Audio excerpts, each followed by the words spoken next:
you love it, and in the world of black clover, it doesn't come from a box you bought at a tacky West Hollywood costume shop. Everyone's got it. Mana is the source of all magic, a supernatural energy found in the air and in living beings. Except living beings whose names are Asta. Not only was the young Asta an orphan abandoned by his mother at a church as a baby, he was born with a mutation that prevents him from having any mana to speak of. Well, neither do I, and you don't hear me crying about it. Yes, you do, all of the time. But Asta had a dream. Despite his lack of magic, he and his best friend Yuno promised each other one of them would rise to the throne of the greatest military position in the land, the Wizard King.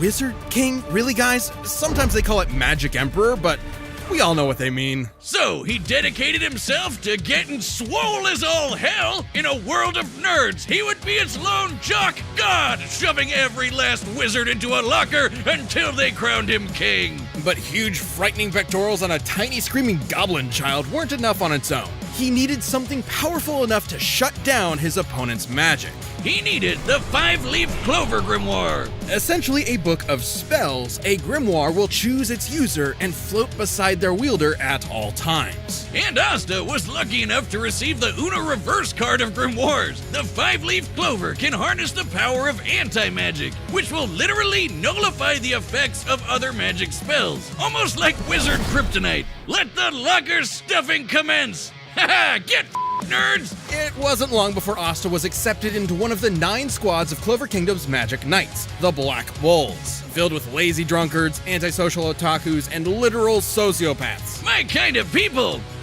Mostly. But much like with Asta, you shouldn't judge a grimoire by its cover. And soon they were all working together and kicking ass like a family should. Asta harnesses the power of anti-magic by summoning swords imbued with it from the grimoire. Normally, these swords would quickly drain the mana from anyone foolish enough to wield them, but Asta does not have any mana, turning his greatest weakness into a one-of-a-kind strength. He's got his classic Demon Slayer, an enormous greatsword which cuts through spells with its edge and deflects them with its flat. Or the Demon Dweller, which can also absorb and copy magic, then toss it right back to sender. I think my personal favorite is the more complex Demon Destroyer, which severs the relationship between a spell's cause and effect, countering the effects of its magic. This could result in anything from healing a village that was inflicted with poison to preventing reincarnation. Yeah, okay, some of these can get a little heady. I personally prefer keeping it simple, like using anti-magic telekinesis to surf on your sword through the sky. Anti-magic telekinesis? Wouldn't that just be magic telekinesis? What makes it different? Duh, Wiz, it's anti. Can't believe you're this far into the episode and you're still not getting it.